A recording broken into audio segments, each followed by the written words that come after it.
போன நமக்கு கொள்கை இல்லையா? நீட்ட வந்தா ஒழிச்சிருவேன், நீட்ட வந்தா அழிச்சிருவேன், ஆட்சிக்கு வந்தவனே ரத்து செய்யறதே நீட்ட தான், அப்படி இப்படின்னு கதையெல்லாம் விடாம கல்விய மாநில பட்டியல சேர்க்கணும்னு சொன்னதோட மட்டும் இல்லாம அதுக்கு ஒரு இடைக்கால தீர்வை சொன்ன நமக்கு கொள்கை இல்லையா?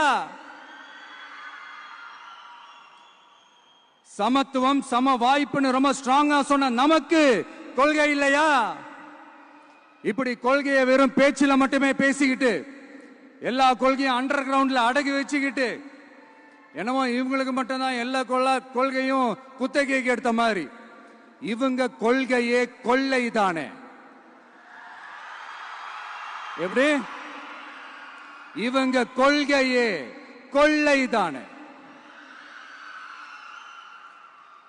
இதெல்லாம் மக்களுக்கு யாருக்கும் தெரியாதுன்னு நினைச்சிட்டு இருக்கீங்களா?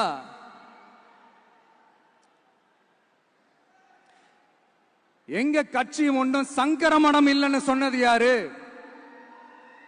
யார் சொன்னாங்க? ஏன் சொன்னாங்க? எதுக்கு சொன்னாங்க?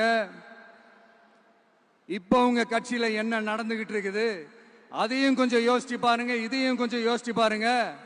அதனால பாப்பா, பவள விழா பாப்பா, நீ பாசாங்கு காட்டாத பாப்பா. நீ நல்லவர்கள் போல் நடிப்பதை பார்த்து நாடே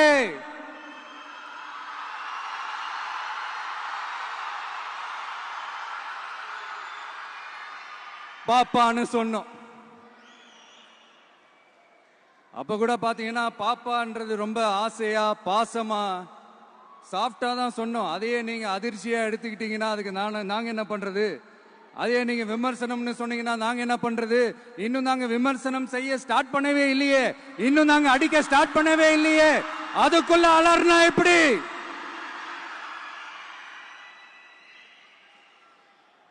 அதனால உங்க அரசவை புலவர்கள் யாராவது இருந்தாங்கன்னா கர்ச்சீஃப் எடுத்து அவங்க கண்ணீரை துடைத்து விடுங்கள்.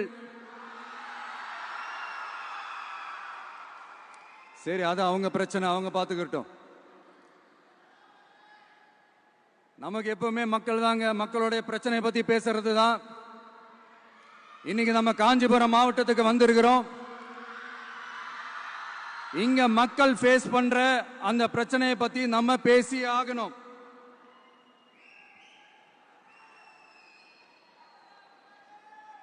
இந்த காஞ்சி மண்ணை வாழ வைக்கிற ஜீவ நதி பாலாறு, உயிர் நதி பாலாறு.